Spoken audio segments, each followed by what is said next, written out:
పసిపిల్లలను చంపే భారీ కుట్రకు పన్నాగం వేశారు గుర్తు తెలియని దుండకులు. కాస్తైతే వారి జీవితాలు ప్రమాదంలో పడేవి. కానీ పాఠశాల సిబ్బంది అప్రమత్తతతో భారీ ప్రమాదం తప్పింది.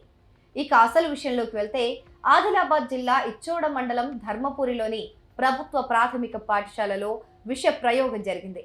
విద్యార్థులు తాగే నీటి ట్యాంక్లో దుండగులు పురుగుల మందు కలిపారు. మధ్యాహ్న భోజన సామాగ్రిపై కూడా పురుగుల మందులు చల్లారు. బుధవారం వెలుగులోకి వచ్చిన ఈ ఘటన అందరినీ తీవ్ర ఆందోళనకు గురిచేసింది.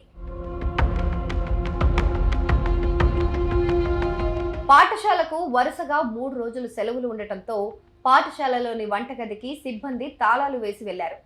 సెలవుల అనంతరం పాఠశాలకు వచ్చిన సిబ్బంది వంట చేసేందుకు పాత్రలు కడిగేందుకు సిద్ధమయ్యారు. ఈ సమయంలో దుర్వాసన, నురుగులు కనిపించాయి. అసలు ఏంటి ఇది అని చాలాసేపు పరిశీలించారు. చూస్తే పురుగుల మందు వాసనలా ఉంది. దీంతో అప్రమత్తమయ్యారు. ఈ విషయాన్ని పాఠశాల హెడ్ మాస్టర్ కి సిబ్బంది తెలిపారు. దీంతో అంతా కలిసి ఏం జరిగిందో అని చూస్తున్న సమయంలోనే అక్కడే ఓ పురుగుల మందు డబ్బా కూడా కనిపించింది. అలాగే నీటి నుంచి కూడా దుర్వాసన వస్తుండటంతో నీటిని పరిశీలించారు. దుండగులు తాగునీటి ట్యాంక్లోనూ పురుగుల మందు కలిపినట్టుగా సిబ్బంది గుర్తించారు.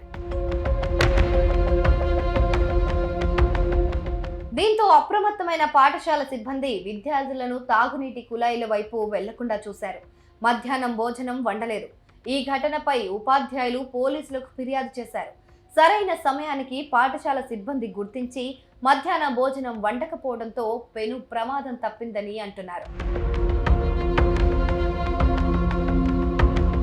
అయితే ధర్మపురి పాఠశాలలో దాదాపు 30 మంది విద్యార్థులు చదువుతున్నారు. వీరంతా విష ప్రయోగం నుంచి బయటపడటంతో అంతా ఊపిరి పీల్చుకున్నారు. ఈ ఘటనపై పాఠశాల సిబ్బంది, విద్యార్థుల తల్లిదండ్రులు, గ్రామస్తులు మండిపడుతున్నారు. అసలు స్కూల్ పిల్లలపైన ఇలా విష ప్రయోగం చేయాల్సిన అవసరం ఎవరికి ఉందని, చిన్న పిల్లలు ఏం పాపం చేశారని ఆగ్రహం వ్యక్తం చేస్తున్నారు.